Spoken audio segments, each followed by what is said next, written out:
welcome to Talk Return the Thorn Athletic podcast. My name's Derek McMillan. I've got a Thorn Athletic legend with me to meet today, and that's goalkeeper Liam McWilliams. How you doing, Liam?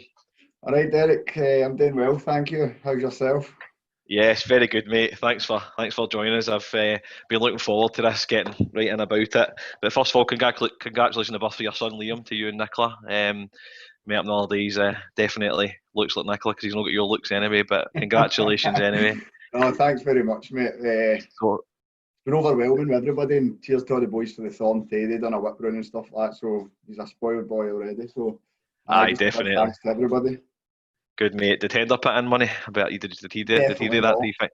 He must have. No, I was just trying to think if he had my trousers left at his house or something with a fiver in them. In the But back listen, of the mate. Listen, mate. You say you'll do a great job, mate. You've got a good family, and you and Nicola will do a great job. So well done. Cheers, Anyway, Del. let's get this mushy stuff out of the way. So, Yep.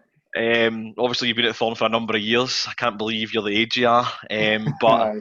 how did you start playing football, Liam? Who got you involved? Right back when you were a wee guy. Just pretty much, Derek, you know, our mum and dad stay like pretty much on the kind of cricket park in Johnston Castle, so Of course, I back went onto the park, and I was actually thinking about it the other day. I can't really remember a time as a kid where you didn't have a ball, whether you were up the woods or walking about the streets or in the park playing football. Somebody would just have a football, do you know what I mean? That's the way it was. Like, Aye. nobody was in the house playing computers and stuff like that. So basically for that, playing like cuppy doubles, cuppy singles, longies, sideys, do you know what I mean, in the park. And then obviously my brother Tony played with Elders of Wallace, and the manager, a family friend, Neil White, just did a few doors down for Oh, him. aye.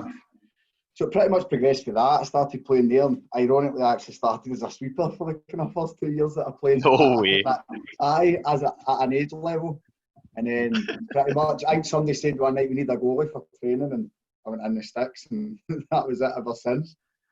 So I was going to ask you that because obviously you've goalkeepers running in your family. So you Yeah. didn't. It wasn't your first plan, was it? No. I played sweeper. I done all right in sweeper. I won a couple of kind of personal awards and stuff like that. And then, as I said, I think it was like training at the old Figgy Astro. And that was one night somebody said who wants to go and go, we need a goal. And I thought, right, I'll go in.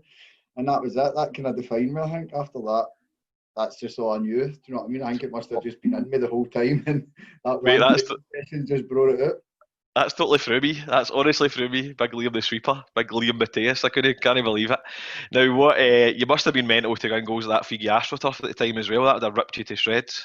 That was the right good stuff, you know. It was about 5 mil, and that 5 mil was made up of pure sharp sand. So, but in the days you didn't know it about Astrograss, did you? At that stage, No. that was Astro, and you thought that was better than grass. You know what I mean? So, Aye, that's it. It was either that or Red Blaze, wasn't it? So you just took. Port Glasgow, Red Blaze, their home pitch. No, they still played Red Blaze, mate. Still played Red Blaze. So when did you realise you were pretty good? When did you click? When did it click for you? Obviously, you get flung in. Sounds like at a training session. When did it click for you?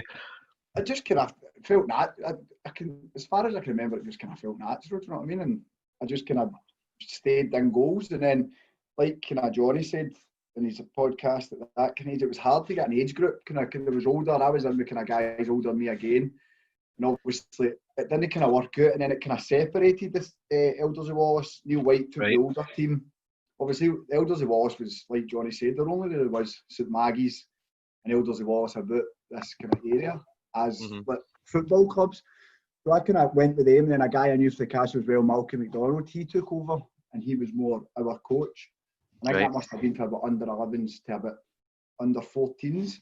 And that was it. And obviously, it was great times back then, kind of playing like that age. Like I was speaking to Nick about it, like Blackpool every year for the Blackpool tournaments and the Morecambe tournaments and all. I don't know much about it. I think it still is the same. You've got that kind of things, but youth football back then was brilliant. Do you know what I mean? It was really, really good to play in it and be involved in it.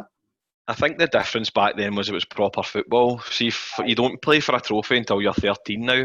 And for me, that takes a bit of the learning out it. You know, you remember losing cup finals or games and you'd be gutted, wouldn't you? And you'd be raging and you made sure it didn't happen again. Remember a Blackpool tournament where it's like, I don't want to say a meaningless tournament, but it's like a 3-day competition, and if you get beat in the semi or something, you're rolling and greeting at 12-year-olds, you know what I mean? And it's like, because you just want to win, don't you? No matter what it is, you just want to win it. No, it's a winning mentality. You need that winning mentality to definitely be successful. So that takes you up to about 14. I feel as if the Thorn might have been your next team, but what happened after Elders of Wallace, mate? Where did you go? Did you After stay there? that, Or? no, when that kind of they just kind of came to a halt. I think the kind of whole Elders of Wallace setup just kind of came. Do you know what I mean? It just kind of seemed to die a death. And when Yeah. that happened, I kind of went to like Howard had a team, and like they weren't much, but it was just kind of mates at that point, and Uh-huh. that's where I played with Horney.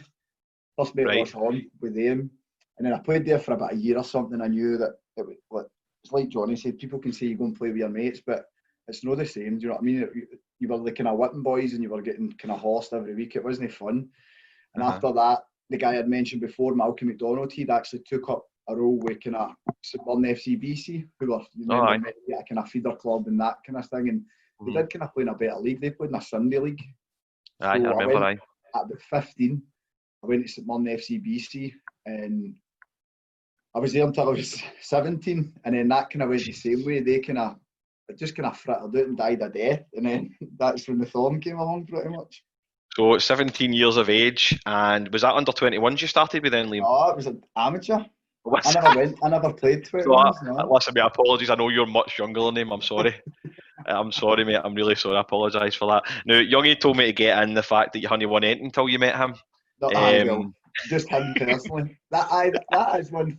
Basically, what happened was that I had obviously Tony had a good, like a great kind of playing career with the Thorn. He'd won obviously pretty much the quadruple, him and Youngie and that, and then they kind of disbanded at 21s, and a handful of them went to junior and were successful at junior, won leagues, won cups and stuff like that. So then, like the Thorn just ceased to exist, and then McGee started up again, and that was at the same point when I was 17.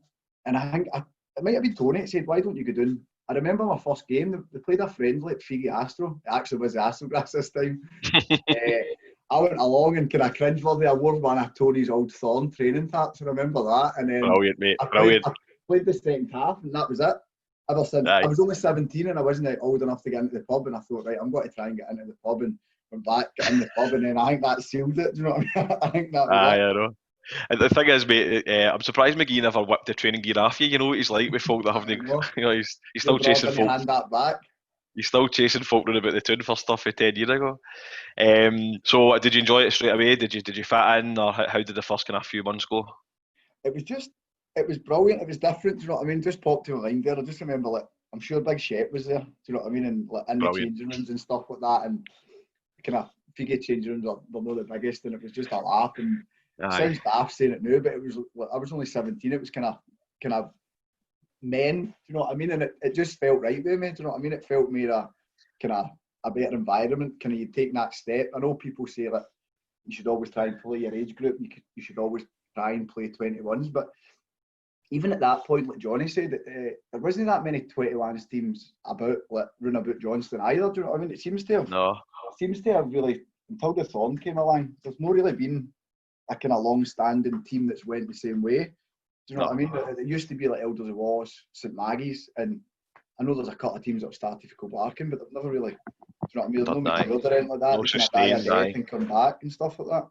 I played with Dawson in 21s because I think the boys like Malky and Graham Wright, they were down there with me, because you're right, you had Johnston Borough at that time, but they were one of the greatest. Then that was your next team, really. It was horrendous. Had to go to Cowan to train and that. Aye, that's what it was like, and it was either the Paisley teams, obviously St Peter's and the likes of that. But like you said earlier on, personally, like what Youngie said, I had one like kind of personal awards, but it was right until I went to the Thorn.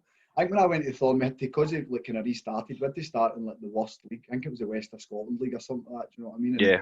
It wasn't the best of leagues, but I think they won the cup. Kind of won the league kind of like 2 or 3 years in a row. I think it was, because you had to start for the third division, second division, third division, but first division. Sorry, but to me it was brilliant. Do you know what I mean? I won a cup. I think I won the first year. I won Player of the Year, Players Player of the Year. You know, and I think we won the league by about 25 points. So. Wait, how bad was the defence if the goalie's getting the Player of the Year? This is that. I always remember it. The presentation was in the Soldiers Club. Do you know what I mean? It just seems weird. Oh, brilliant! That's like 14 years ago. You know what I mean? It's just like it's nearly half I know, my it's life. crazy. It's crazy. So see the thing is, obviously every person I've spoke to so far always mentions like playing with your mates and camaraderie. But the good thing about the Thorn is it gives you the platform to do that in a structured way and win trophies and be part of a decent setup, and it's trying to get the best of both worlds. So in terms of we'll get to the social side later, mate. And I know Nicola's with you, so I'll promise I'll keep it PC. But in terms of that, how good was that? Especially you've got big brothers and stuff like that. Do you think that's why you settled in so easily because you were used to the older generation sort of thing? It's weird, Derek. I've always kind of been like that. Like I remember, like Tony and all his mates became my mates, even though Tony hated it at the start because I was a wee brother kind of thing. Do you know what I mean? Aye. I ended up growing up with his mates. That we all went on boys' holidays, and I went with them. So you're kind of right, and I had older brothers, so big cousins that I hung about with. So it just kind of felt. You're right. It felt natural to me. Do you know what I mean? It didn't faze me at all. And then, like you say, the structure. Like I'd never experienced that at McGee. Like, he's even more dedicated than now. He's no changed in the whole time I've knew him. Obviously, he's got a bit more grit between his teeth than whoever he's got with the sports centre and stuff like that. But I remember even going the first time and it was all the night gear, night training gear. And used to be, we'd show up at training and it'd be boats of Lucas and Mars bars and you think this is some setup just for an amateur team that's just started again. Do you know what I mean? Definitely, mate. And see at that level, that makes a difference, doesn't it? I mean, it makes you feel a wee bit special and go, you know what, I'm going to try harder for these people. You know what I mean?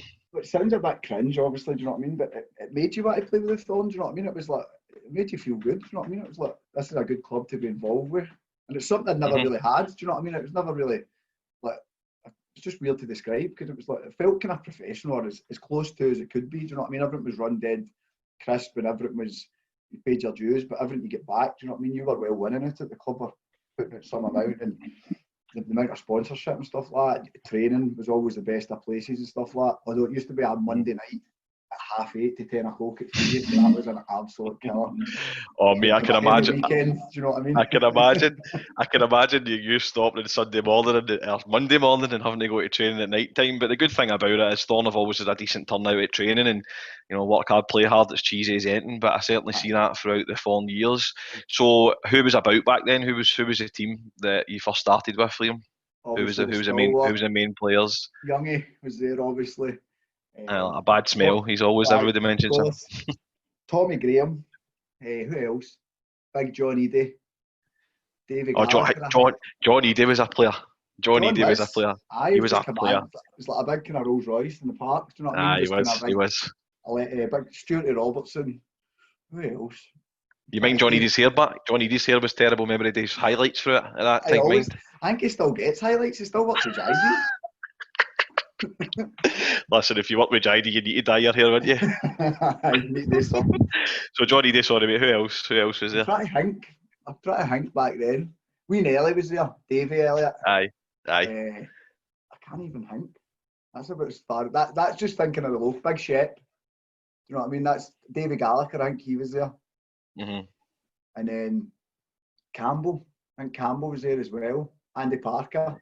They were the kind of boys there. So even like you say, like starting up a team, do you know what I mean? But even mentioning new players, like what a team, do you know what I mean? It's always renowned to have like, a really, really, really good team. And at that point, it pretty much was all Johnston boys, do you know what I mean? Pretty much that stayed within a radius.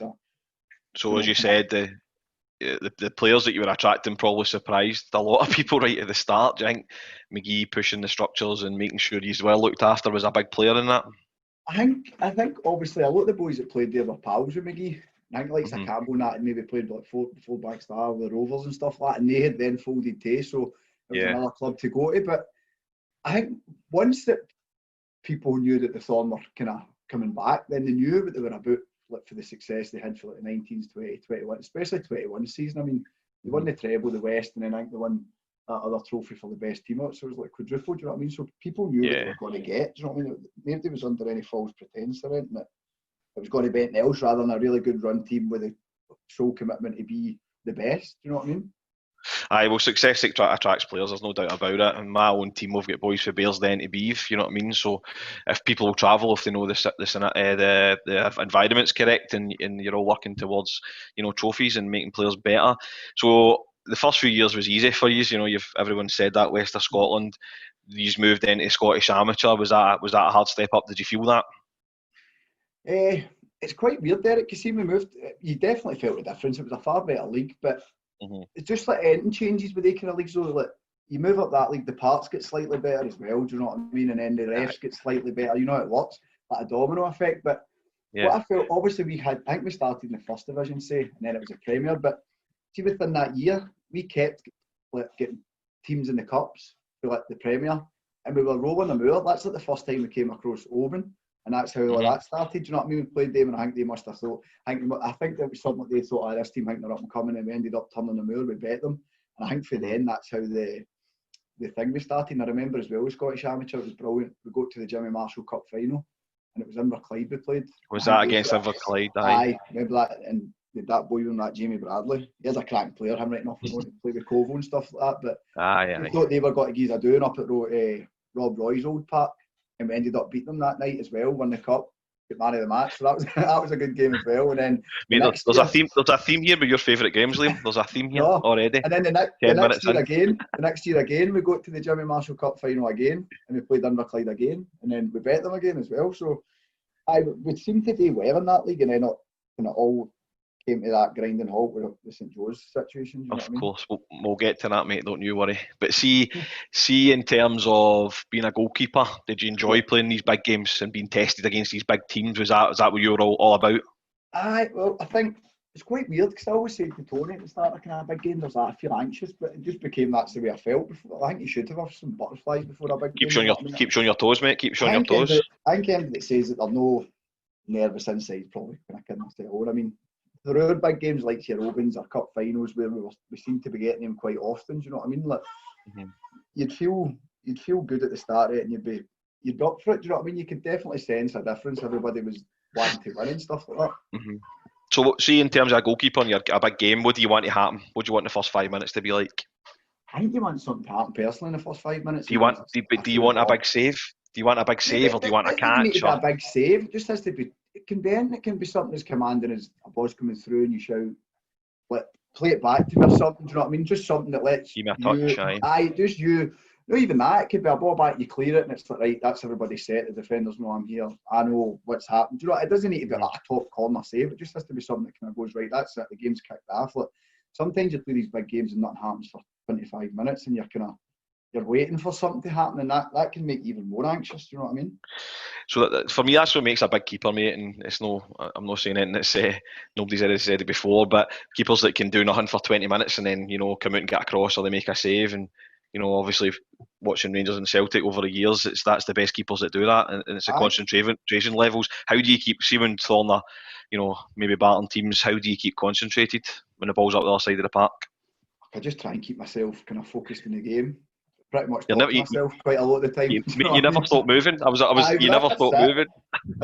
I'll just keep doing wee stretches or doing sprints. I'll just keep myself going, kind of watching for the game, and just a lot of the time I'm just talking to myself. Do you know what I mean? Or talking within myself and just saying, right, what can happen? But it's just obviously pretty much like a defender. Like keepers get kind of the whole view of the game, so you need to be kind of at least try and be one step ahead if possible. Do you know what I mean? You need to try and be kind of proactive instead of reactive. So just then it keeps you on the front foot pretty much.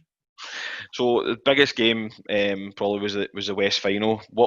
How did you feel in the run up to that? I mean, I've said before on McGee's podcast that was the first time I started. Obviously, I knew who he's all well and all that, but I remember going to the semi final against Knockentibber, and that really brought the town together. I'd played with Brian and Donnie and Jason, obviously, but that was when I first kind of started to. I want a bit of that sort of thing. So, give us a wee bit about that run up and what was special about it. It was just a brilliant time. It was just like, that way. That was kind of towards the end. That was like kind of coming the end of a Thorn kind of period as well. Do you know what I mean? Like just like an era sort of thing with the ages of some of them. Aye, exactly. And when the run up, obviously, I think, who did we play? We played a team for Castle. It might have been Castlemalt. It had a howler. I'm sure it went to extra time. I think that was the game in one of the early rounds. And I think Campbell scored a cracker. I'm sure that I might know that actually, but anyway, in the Knockentibber game, that was I don't know how Mark McGee managed to do that, because the game didn't have a park, and the rumour was that Knockentibber were going to try and get Urban Meadows Park, and McGee at the last minute said we can get Johnston Burroughs Park, and I don't know how they agreed to it. I honestly don't know. Who was like their top player that turned up 20 minutes into the game? Remember? Gary Denham actually worked with him. Oh, do you?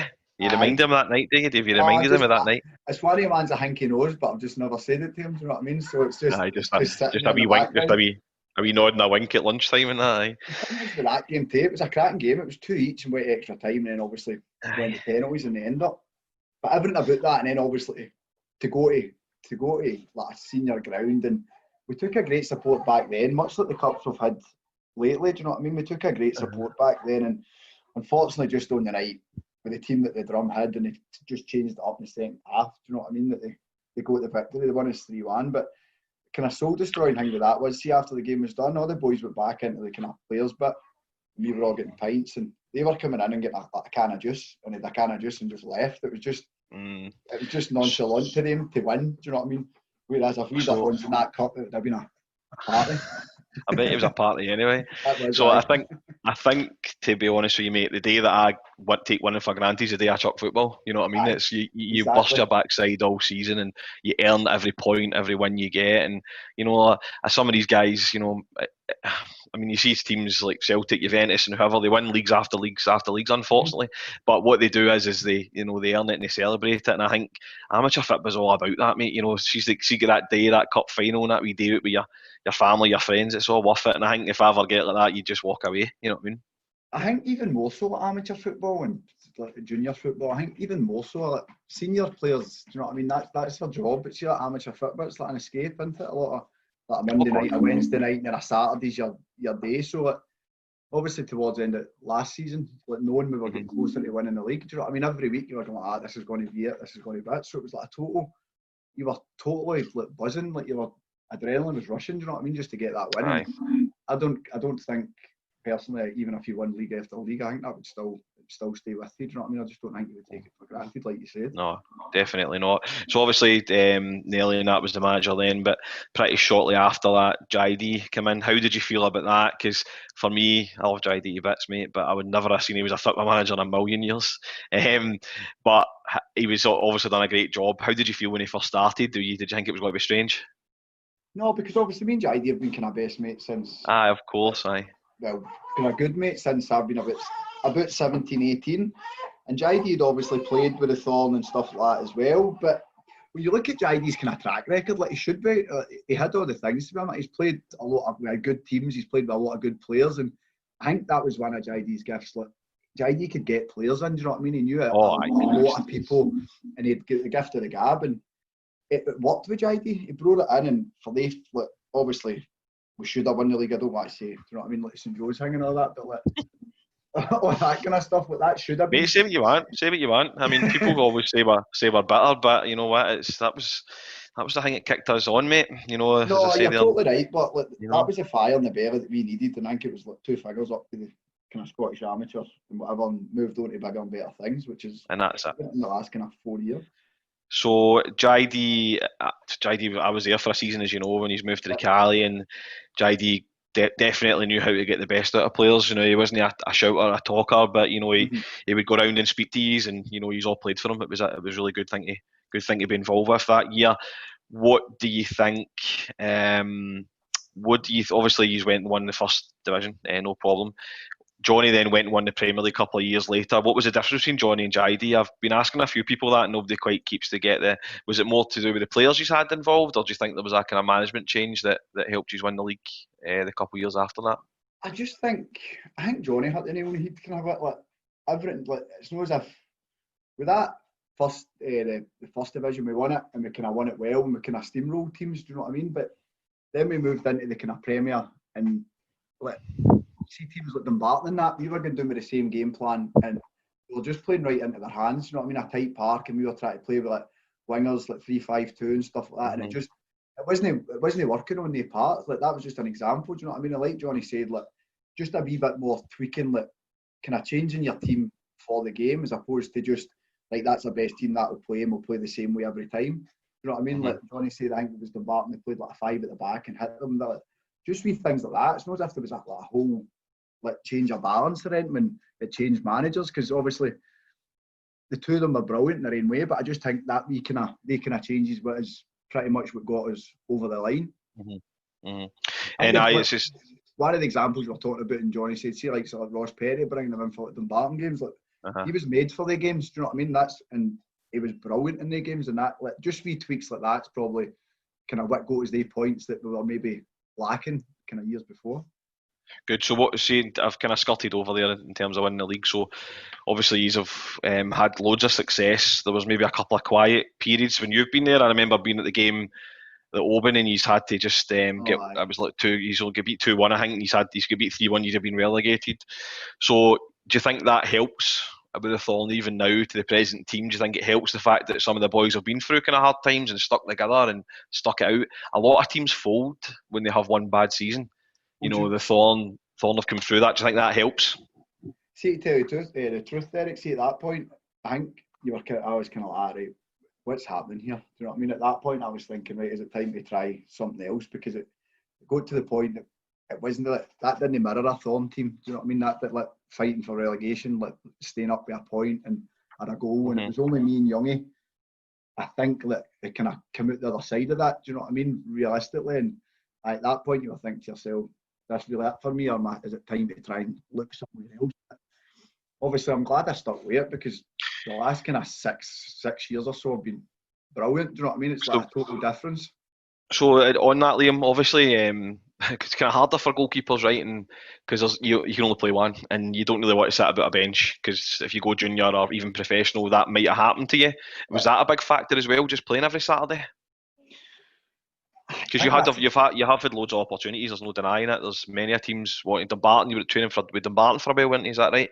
Aye. So basically, Jim Fallon drinks in the Thorn. He was a Scotland physio and the old Bankies manager, and his best pal is Jim Gallagher, who was the Dumbarton goalie coach. So he's took a few sessions for us, actually. I know who you're talking about. Yep. McGee pretty much said to him, can my goalie come and train me? And at that point, they had just been promoted to the first division. So it turned out that they needed 3 keepers signed.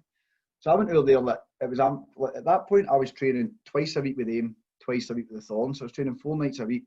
And at that point, I was working at Loch Lomond. So I was like driving home to Loch Lomond to drive back to Dumbarton, to drive back home. But that was twice a week and stuff like that. And in the end, they wanted to sign me, but they wanted to do something stupid like I would sit on the bench on a Tuesday night for the reserves games. And I was just, I kind of signed pretty much. And then they tried to put all this stuff on me. Then people would go in their ear through the borough and stuff like that and said, we want to go and sign with the borough. And at that point, I just said, listen, I'm not interested anymore. Like, I'd rather play with the worst team we once play every week as opposed to sitting on the bench and just do nothing. Do you know what I mean? I think that's just a kind of not winning mentality, but I think if you play football, it's harder for an outfield player, I suppose. Do you know what I mean?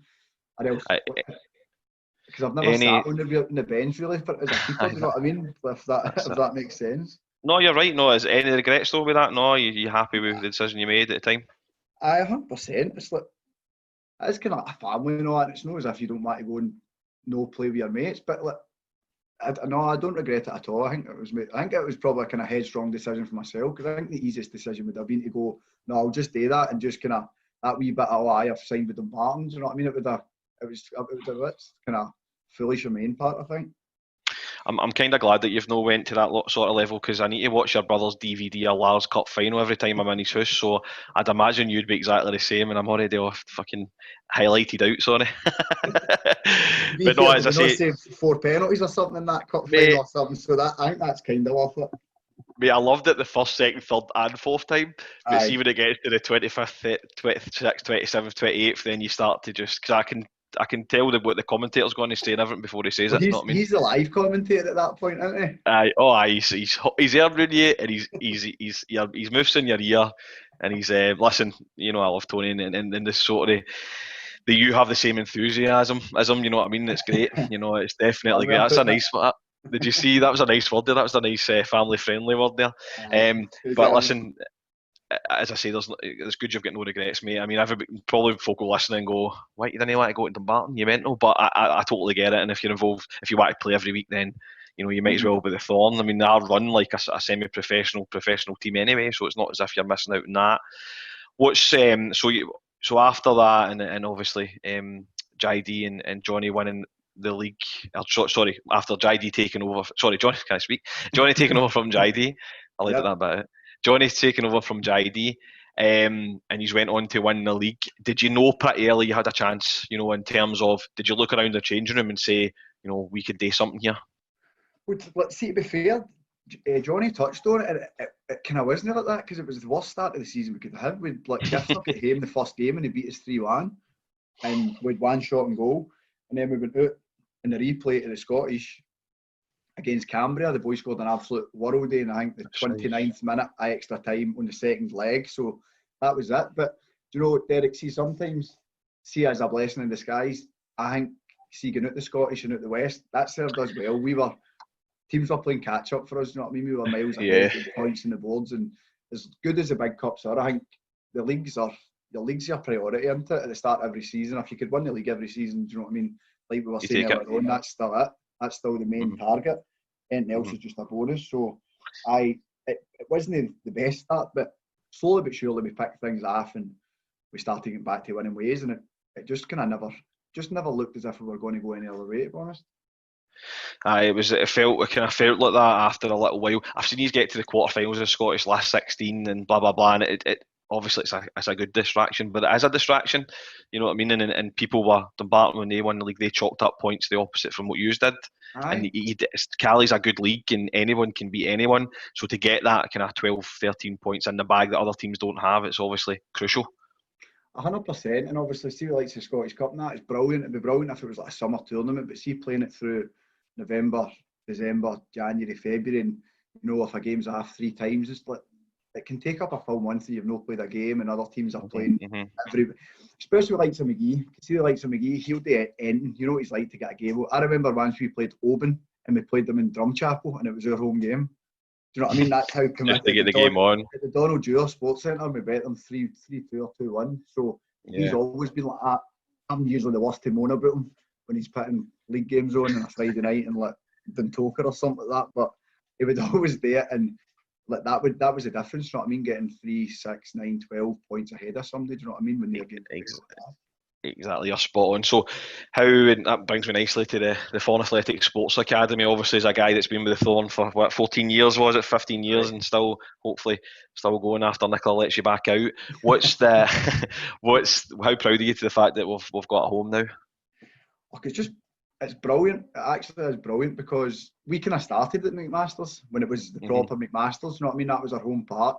We sometimes played up the Tap Shanks as well, but McMaster's was our home, and then it's just always been. Mark's just put so much effort in it, and obviously turned it into, it was like the Johnson Sports Centre, whatever it was called, but Mark was running it, and I'm more happy for Mark and everybody out today with the Thorn. Do you know what I mean? Because he's worked his backside after it, like, let alone the last kind of 14 year I've been there. Like, what is it, 22, 23 years the Thorn's been going? 22 years, aye. He's been at the forefront of everything, do you know what I mean? And he's kind of a bit ahead of his time in that sense. He's had this kind of drive where people haven't seen the drive, do you know what I mean? And now they've got their own park. It's in great nick.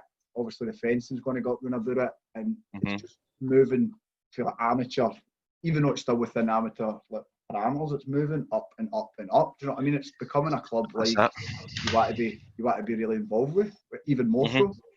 That's it, and the youth teams are coming through, and some of the teams are the best in Scotland. They are in the top 2-3 of Scotland, so it's great. Because as you said, Johnson's not really, since St Margaret's, Johnson's not had a team like us. So it's been really needed, and to be able to give that and keep the Johnston players playing for Johnston teams, it's really good. It really should be the focus. And McGee's, I done the podcast with him to announce it, and he's almost greeting at the side of me, like, and I'm getting my arms, my arms are sticking up. It's just, you can't help but not be pleased for him. His enthusiasm's infectious, and it spreads throughout the club, and it's brilliant to see. What do you think? There's so much potential down there, isn't there? Like, I can see a wee ground getting made, and and gates getting up, and it's limitless where we can go.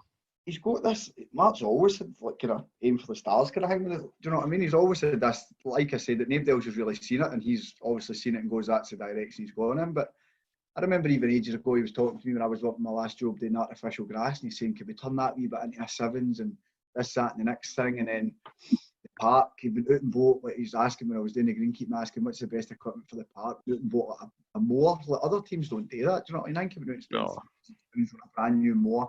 Managed to get funding for that.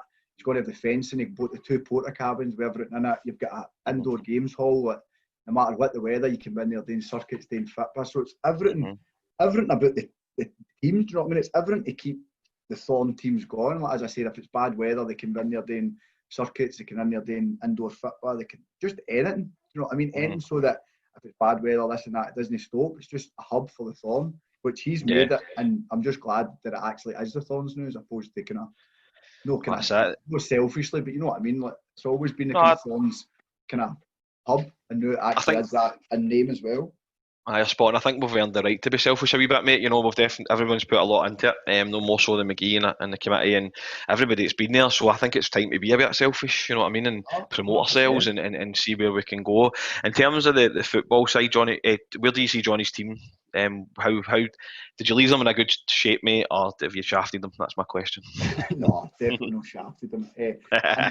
I'm just heart sorry because see last season, obviously before the coronavirus, it was the right call, but I mean, for any team in kind of any sort of football, never mind like amateur football in the kind of Cali Premier Division, to go 7 games, 7 unbeaten, 7 no conceded, like, if that didn't give you the feeling that you were going to win the league, then I don't know what would have. Do you know what I mean? And that would have been, selfishly, that would have been the kind of perfect send-off. Do you know what I mean? If we could have got another trophy. But no, it was just, I've left him, and they've brought in Wardy, who's a great keeper. I think he's played with some right top clubs. Do you know what I mean? And other boys for the Borough. So I think they're definitely in good shape, and they've kept the core of the team. So I don't see where they're going to struggle. I think they just start off and just continue. He must be good because you and Tony hate every keeper you've ever seen, so he must be very good. We don't, hey. What about the rest of the squad? Who's the players to look out for the season coming up? Just there's that many players with Thorn in it. It's Thorn over the whole time I've played with him seemed to just attract like so many great midfield players. I'd hate to play in that position because, like you said, you've got Craw, you've got Wee Dillon, you've got Joe Ray, you've got Sean Kelly, you've got Mickey. Do you know what I mean? There's 5 players that would walk into any team. Do you know what I mean? And we've got them at kind of at your disposal. And it's been kind of good because there's players that can play in different positions as well. But I think the way we set up last year, see that 4-4-2 position, even though we went 7 games, 7, but it felt as if we were never going to concede. You know, that way it just felt so solid. The defenders were just defending, and the midfielders fell up the way kind of Joe was playing like a kind of Busquets role. Do you know what I mean? Cleaning up everything. It worked a dream.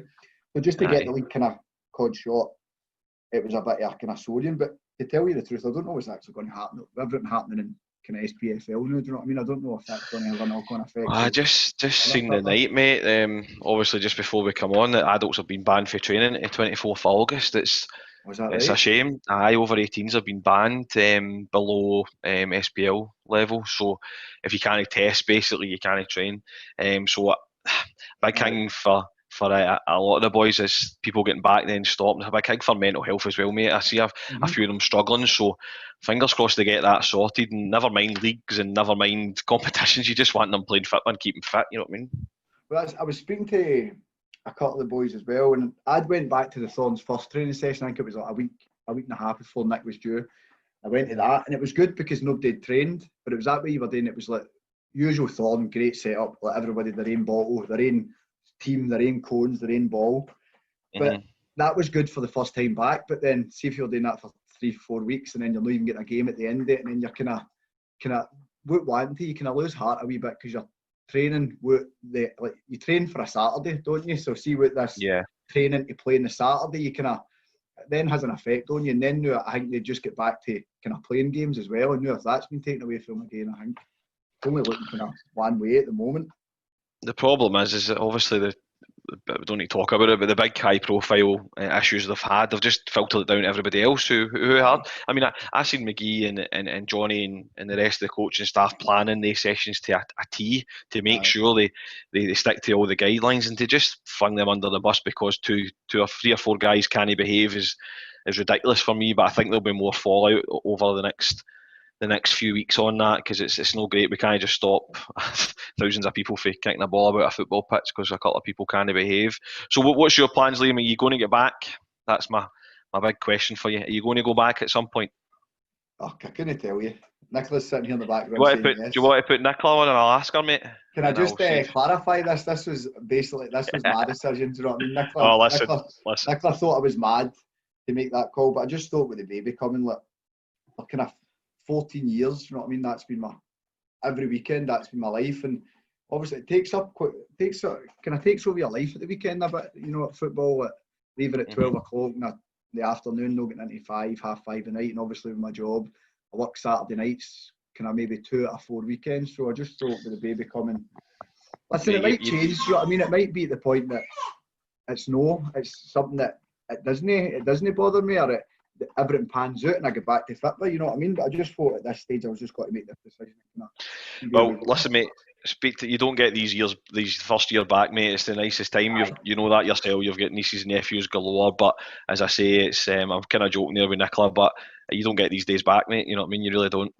Well, that's it, and it's fine saying the new, I'll do this and I'll do that, but you know it's like sometimes when you're training Monday night, Wednesday night, for Saturday, it is a lot.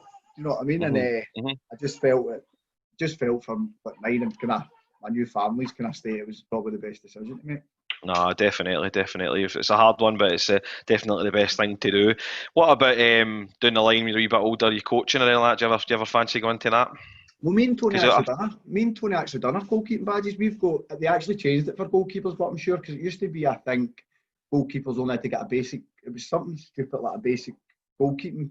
There's a pathway now, mate. There's a goalkeeping pathway now. But it used to be something daft. It used to be something like you didn't. That pathway wasn't there for keepers. It was quite kind of basic for them, and it was actually, the Rangers goalkeeping coach now. What's he called? The boy from Cowannon.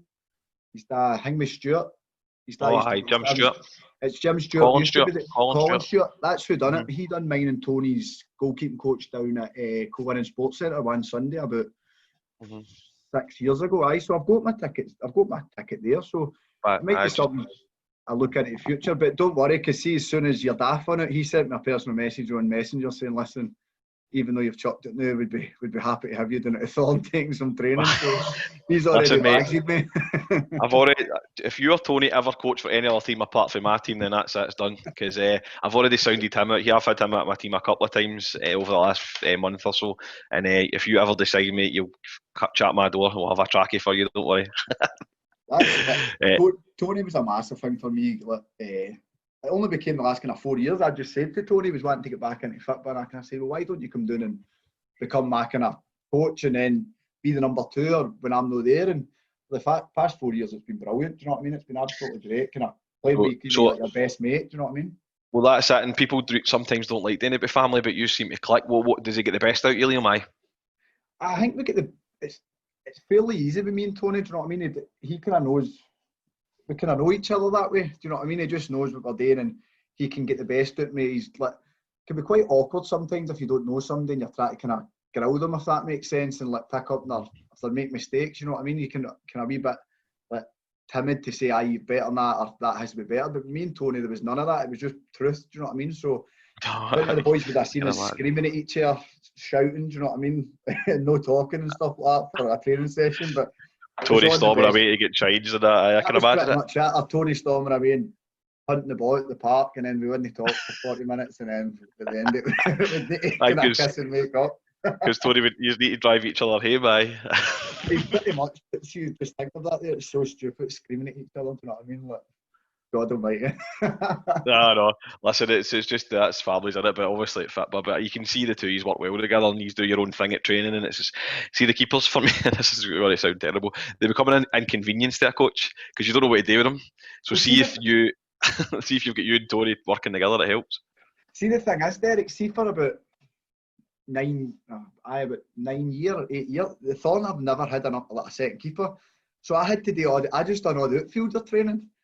You know what I mean? Like for 9 years they didn't have anybody else, and then say for instance I went on holiday, they'd need to try and get somebody in kind of thing. Nobody wanted, I don't know what it was. So to have Tony there, it was brilliant because that's what it was. We'd go down, Tony wouldn't train on a Monday, and we'd go on a Monday and we'd generally get kind of beasted, and then go on a Wednesday to like Seed Hill Astro, and me and Tony going there and hang for 45 minutes, and then we also training, although it was kind of possession based or crossing based, shooting based, you know what I mean? So it was brilliant. It was really, I think that's what I will miss, do you know what I mean?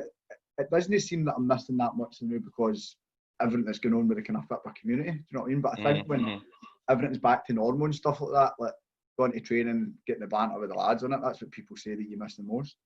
Oh, I definitely. Changing rooms are As there can be they can be horrible places, but they're definitely, for people like yourselves and myself that's been round it since you were 5, 6 year old, it's a lifeline sometimes, and it's some laugh. So that's the boring stuff, right? I'm no I've enjoyed, I could talk football with you all day, and I said the same to Johnny, and obviously it's kind of, I know yous for years, and it's nice and comfortable and good, but we want to get to the nitty gritty now, right? So I want to ask you your biggest achievement in football. Probably has to be the West Cup final for me. Do you know what I mean? That was, at that point, the Thorn one. Do you know what I mean? Nobody ever expected us to do that. Do you know what I mean? And especially, I might say, you remember seeing the quarterfinals. For some reason, I can't remember what happened, but Knock and Tiber played Giffnock at Giffnock on a Saturday, and we went up and watched it. Youngman that was there, and one of their boys got sent off, and I think it was me where we said to him, we'll see in the next round or something, and he goes, the boy just said, Thorn, who are you anyway? And walked by us. Oh, that's what the boys from Knock and Tiber said, because they were kind of established amateur football team, and to go out and beat them and beat them at penalties at Johnston, do you know what I mean?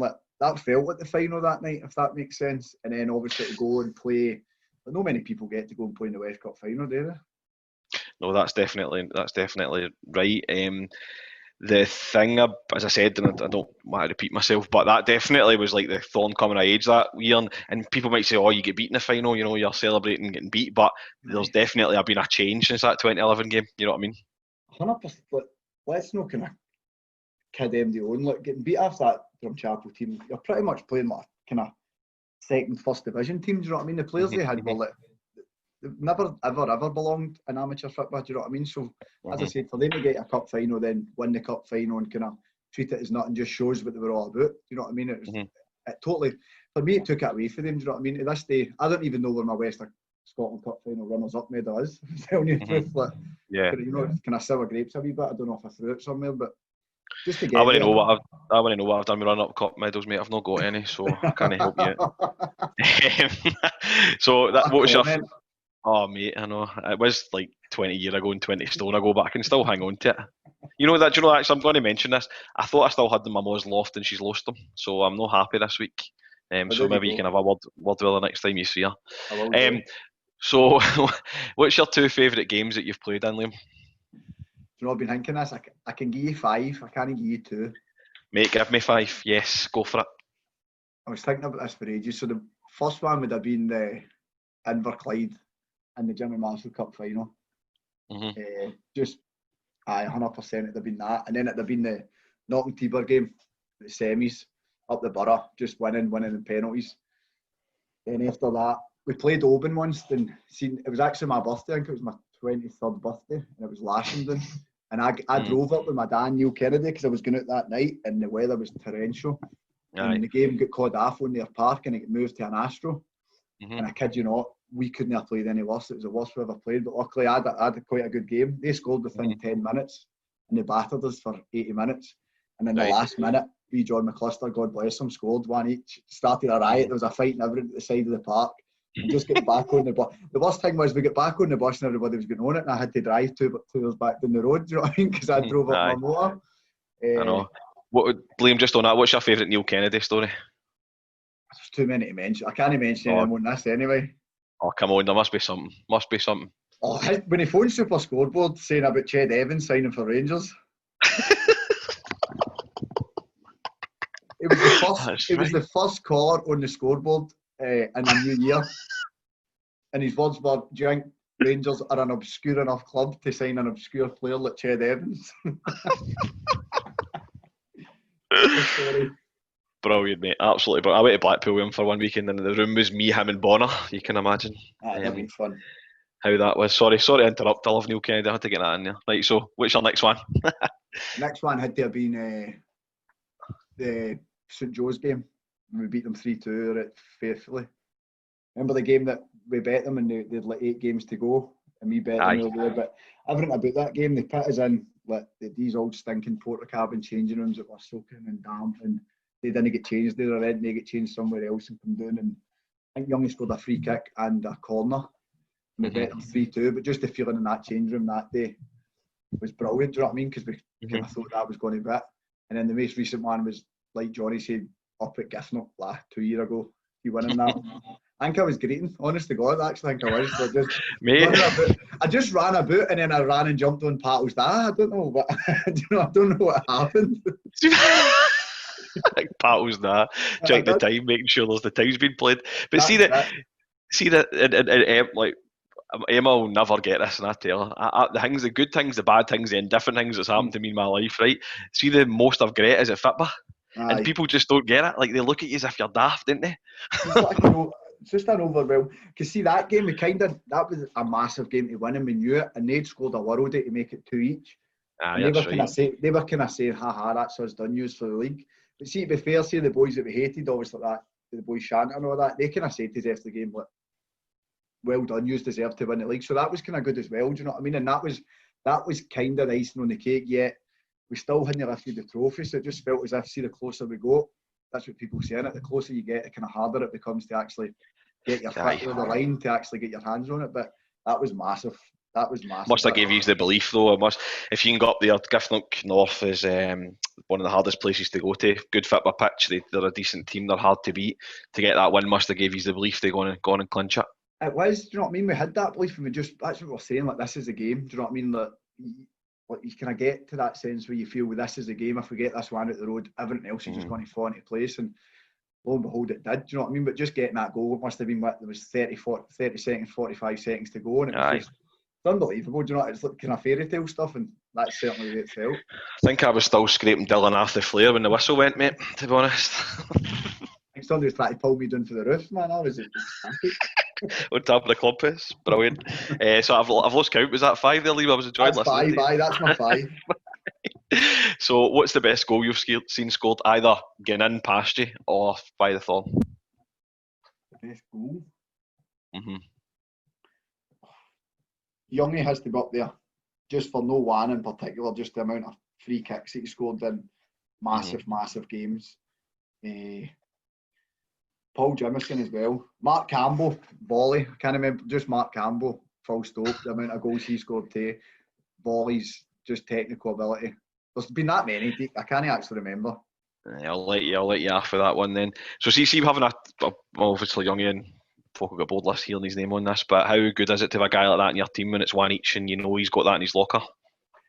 It's good when me and him are screaming at each other as well. Oh, you've got a love-hate relationship. And you know my favourite Youngie story with you is, you were playing, it was up at when you played Maryhill Blackstar in the Scottish, on that tiny wee park at Hunters Hill, remember? And it was, I think he's won 1-0, but Youngie come on, to settle the game down and end up getting a free kick away at the edge of the box in the last minute, and everybody was going after you, they're not at him, and Youngie just shrugs his shoulders and walks in. I think it went out of the bar and he's won 1-0, but you remember that wee tiny pitch they were playing on? Remember? It was a horrible game. Sure, the boy broke his arm or something as well, didn't he? So the game stopped for like 40 minutes or something too. It was just horrible. That's right. And it was a tiny. Aye. It was like half the size of the bottom shanks, wasn't it? It was tiny. It was like throw-ins were going to the back post every time. I think we actually questioned it with the refs. To be honest, I think see that part now, Derek. They've actually had to change that. We played St Mungo's up there, and I'm sure it was Johnny that was saying that they actually had to change that part because it couldn't get used for anything else because it was so tight.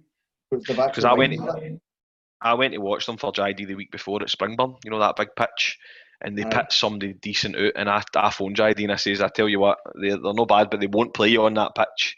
And then McGee phoned me and went, oh, it's a Hunters Hill on that tiny pitch. And to be fair, they're only doing what they can to try and get through a tie. No problems with it. You know what I mean? It's just Sure, it actually happened, but we ended up, maybe, I think it was just after Christmas, we played them in a friendly, and we played them in Peters Hills Park.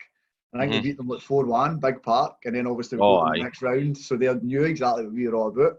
Sure, we were meant to play them at Glasgow Pershers Park, the juniors, and on the morning of the game, apparently the showers had burst, so the game got cancelled. And then the next week it was on Hunters Hills Park. Yeah, no bother. Like you were saying about Youngie, Del, just a great player, and he's been there for years. Like, obviously took the step up to junior and kind of coasted it at that as well. Do you know what I mean? Just technical ability, like delivery, free kicks, just second to none, and obviously a leader. Do you know what I mean? Loud and vocal in the park, commanding, and kind of played kind of a lot of positions for us. Do you know what I mean? And done a great job. Right. So tell Nicola to get lost, right? She's away. Who's the best? What's the best changing room story you've got? doesn't have to involve you if you want to stay in your nice wee lovely family there. But what's the best changing room story? I remember, I can't remember. We were playing Campbelltown, but it wasn't the good Campbelltown. And the boy Jimmy was playing he'd some tool on him. And anyway, we played Campbelltown, and it was Jimmy's birthday, and we had went in and covered his boxers and Raljacks and all that. It was only boxers he had.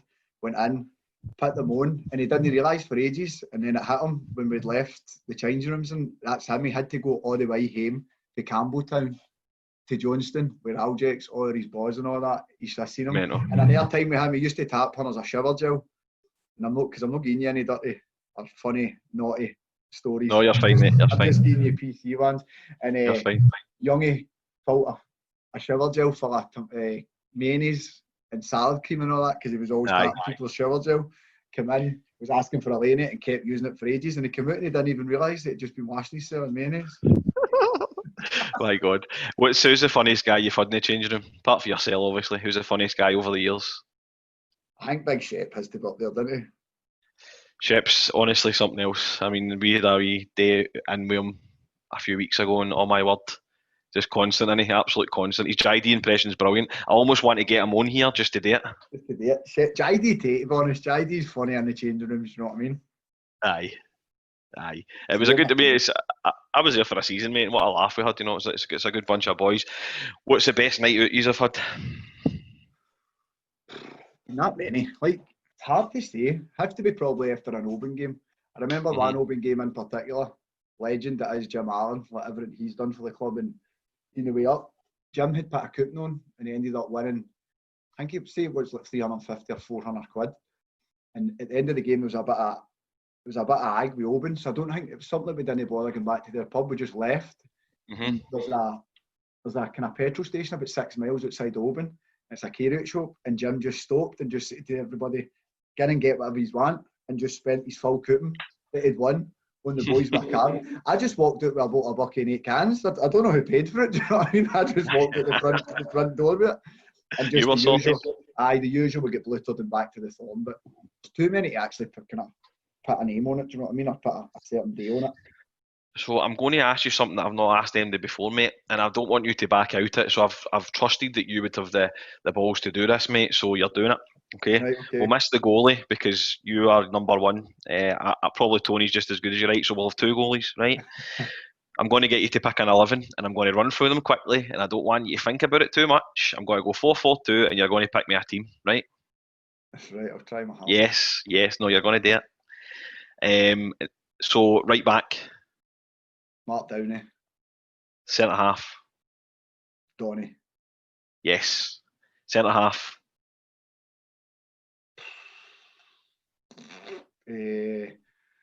Probably Brian Robertson. Yes. Do you know why Brian Robertson's so good at sweeper, mate? How? Because I was his first centre half, and I used to miss everything. Ask him that, he'll tell you, mate. It's the truth. I was absolutely hopeless, and he used to sweep everything up, and then next minute he signed with Rangers. Left back. Gaz Wilson. Yes, mate. What a team this is, by the way. Right mid. I think right mid. What players have we had that played right mid? Probably when they play that position, but just to kind of fit them in. Do you want to play free midfielders and 3 strikers? Would that be better? Or just doesn't matter. Right, go free midfielders, doesn't matter where they play, just go. Campbell. Yes. Mark Campbell. Joe Ray. Shout, by the way. Youngie. Right. He's not got the legs for in there, mate. Aye, but you didn't put an age on that. This could be like 10 years ago, Youngie. Do you know what I mean? No, I'm talking about the border. Right, oh, sorry. No, I'm kidding on. Right, strikers, wingers, whatever you want to do. McGlone. Yes. I don't know how these 3 strikers would ever play with each other, but McGlone, Murphy, and Smithy. He was still playing it in the finals of the West and the Scots not that long ago, wasn't he? With the high school, He won it. That's right. That's right. I think I was there. It was the Hamilton, I'm sure it was. What a player he was, by the way, Big Smithy. Absolutely brilliant. So that's your 11 then. I don't know how in any way like McGlone, Smithy, and Murphy would play up front as a 3, but as 3 strikers, there's too many. That's just off the top of my head. Do you know what I mean? But I think if you put that team on the park. I've asked you for a quick fire and you've done it. I really appreciate that. I'll not ask you who the managers, because there's still live managers listening to this, so I'll no do that. But who would be your captain? Donny. Who, and then I take it, if you had to take, you're playing 5, 2 aside, 3 aside, and you have to win the game, who are you taking out of there? Go 3 aside. 3 aside. So pick 3 players that you want to take into battle with you, any game. You're away to Joe's and you need to win for the league. Who are you playing? Donny. Who else?